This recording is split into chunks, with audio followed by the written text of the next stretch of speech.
అనేది స్వచ్ఛంగా చెప్పగలిగిన మహానుభావుడు. మనం ఏమనుకుంటామో ఏ చదవాలి మొఖం నీళ్ళు కొట్టు కూర్చోవచ్చు కదా. ఎంత ఈజీగా ఉంటుంది మన ఆత్మలో. ఏ ఆత్మలో? అంటే మగవాళ్ళన్నా కొంచెం ఉగ్రమర ఏదో పోసుకోవద్దు అనుకుంటారు. స్త్రీలు ఉన్నారే, స్త్రీ ఆత్మలో ఓయమ్మో వేరే పోలేదు చాలు బాగుండే కాదు. ఆ నైట్ ఒప్పుకోలేదు నా తల్లి. అంతటి సత్యాన్ని బోధిస్తున్నది ఎవరంటే భీమవరంలోనే ఉన్నాడు మహా గొప్ప జ్ఞాని. ఆయనే దేశానికి ఆత్మజ్ఞానాన్ని బోధించగలిగినంత శక్తిమంతుడు. మన నానా అమ్మలు వాళ్ళంత శ్రద్ధగా దేశానికి ఆత్మజ్ఞానాన్ని బోధించాలి.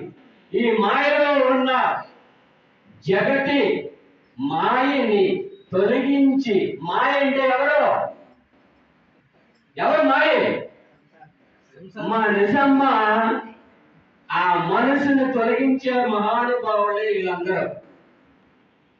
వీళ్ళందరికీ ఎన్నో జన్మల ఒక ఆత్మ బంధువులుగా మనం తయారైనాము. తయారు చేసే వాళ్ళు రెడీగా ఉన్నారు. కావాలి. ఎవరైనా వెనక తాముకుంటే ఒప్పుకోగా అందరూ వచ్చి ఇక్కడ ఎవరికి ఏమి నచ్చిందో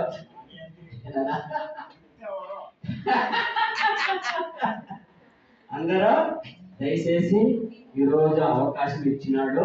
ఏమని? ఈ 4 రోజులు మీరు తెలుసుకున్న అనుభవ ధ్యానమే.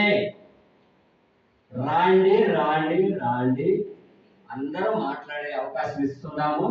మరి రాజలక్ష్మి అమ్మగారికి నమస్కారం, తల్లి నాగరావు నాన్నగారికి నమస్కారం, మరి మహా తల్లి విజయలక్ష్మి అమ్మగారికి ఒక నమస్కారం.